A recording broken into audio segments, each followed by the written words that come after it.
This is Concrete TV. Concrete TV. Concrete Magazine, you know what the fuck it is, man. It's the one and only DJ Holiday. Shout out to my brother Capo. I see you, big dog. Definitely appreciate the opportunity, man. We definitely working. You watching, man. Streets 945. Commission boss is talking right now, so you already know what it is, man. Holiday season, the mixtape brand. You love it. All right, baby, let's go.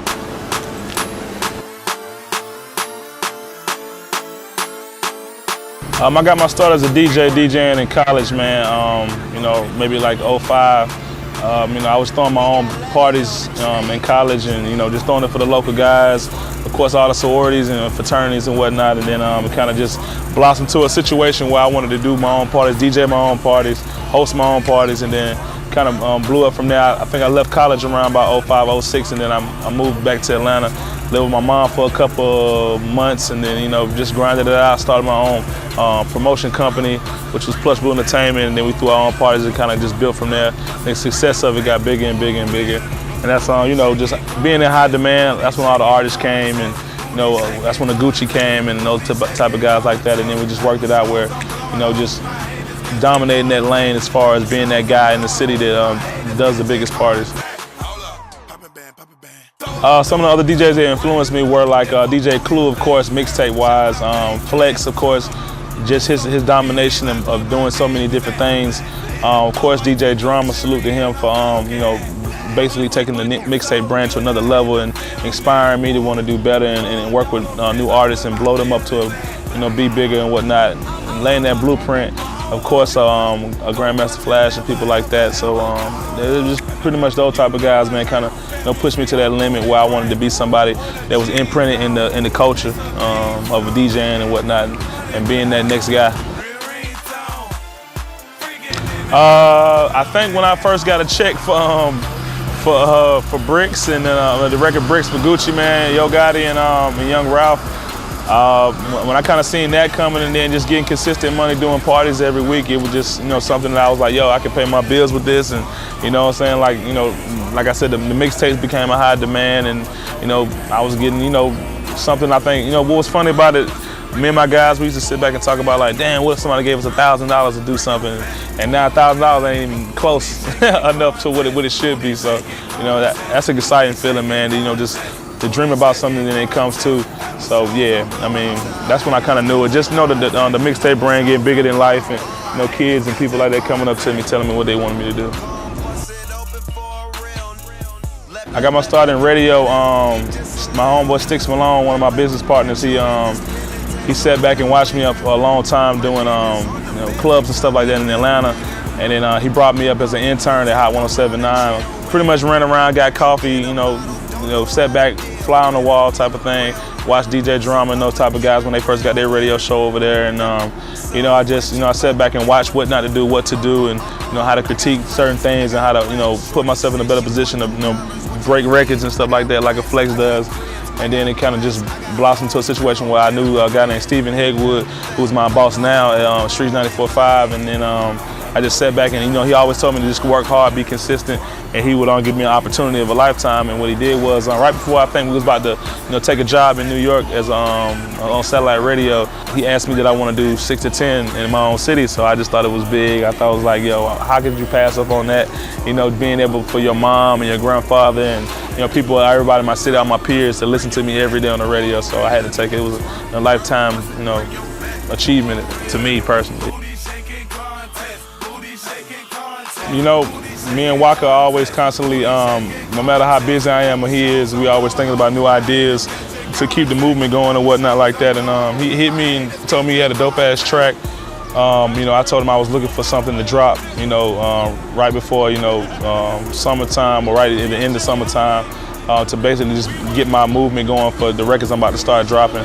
And he had a perfect record, man. You know, I told him, you know, I'm a big fan of Wiz Khalifa. You know, I think I'm the only guy here who actually pushed the Taylor game. So I hit Wiz and I told him I had a dope ass track that I wanted to put out as my single with him, and Waka got on it, and I mean, would you want to do it? And, you know, at the same time, you know, everybody thought they was beefing, and when they wasn't, you know, they already had squashed that, had their conversation. So I just hit him up and I told him, like, yo, I got a dope ass track, dope ass hook. You know, we're gonna, actually it being called Miley was on Trinidad James' idea. I played it for him in the headphones when he came to do an interview when he dropped his remix to All Gold. and he told me I should do it. I should make that. So it was cool, man. It was an absolute honor for those guys to get on that track with me, and I'm excited, man. Like I said, you can download it on iTunes right now, featuring Waka, Wiz Khalifa, and we about to get that nationwide push, and I'm excited, man. It's gonna be a big record. Yeah, of course. I got my next single coming, Flexin', featuring T.I., Meek Mill, and Future. I got another record with Problem, Wiz Khalifa, and Too Short, and Snoop Dogg.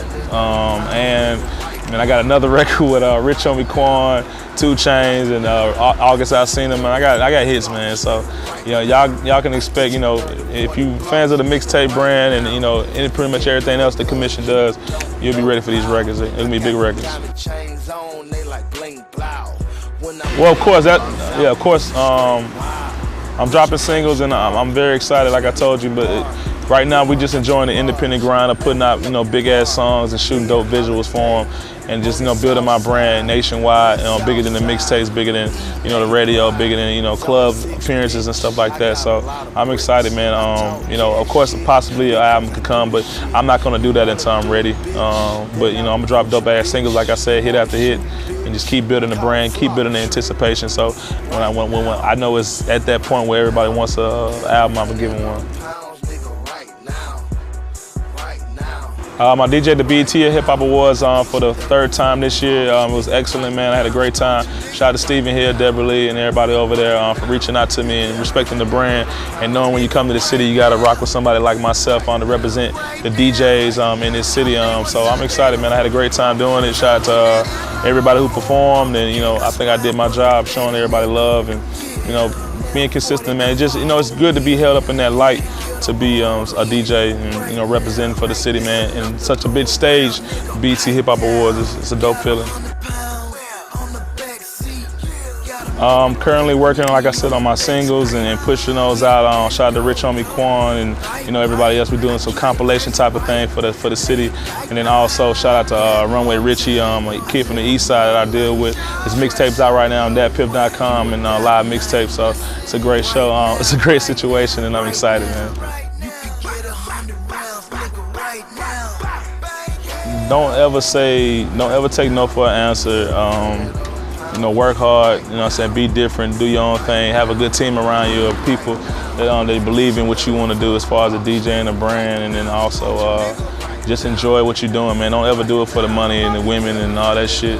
Just do it for, working hard and people kind of remembering you. You're the voice and you're the feeling of the weekend, just a part of their lives every weekend. So, so I'm excited to know people come up to me on Sundays and Mondays and be like, yo, I had the best time ever, my birthday and all that type of stuff like that, graduating or getting a new job or something like that. So when you being a part of that imprint, it's a great situation.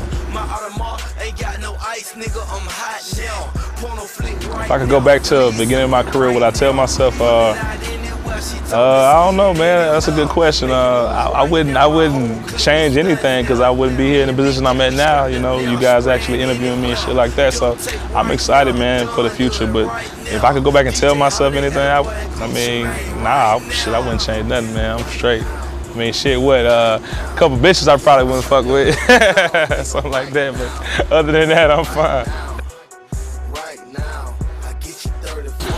Who told you that? Yeah, that's one of my hobbies on the side, man. I picked up a little chef type of situation in the kitchen, man. I think it's always good to add to your repertoire as a human being, as a guy, as a man. Like, most women don't think guys can cook and whatever like that, but being able to go in the kitchen, when you have a nice lady over, it's always good, man. It helps, I think, because all girls can't cook, and why not? I'm a grown ass man. I should know how to cook a little something other than ramen noodles. So yeah, man, no, I am. I'm a great cook. Hopefully one day I can open up a restaurant or something like that, and then take it to the next level with that situation. But other than that, yeah, I can cook my ass off. I ain't gonna lie. Throw another rack.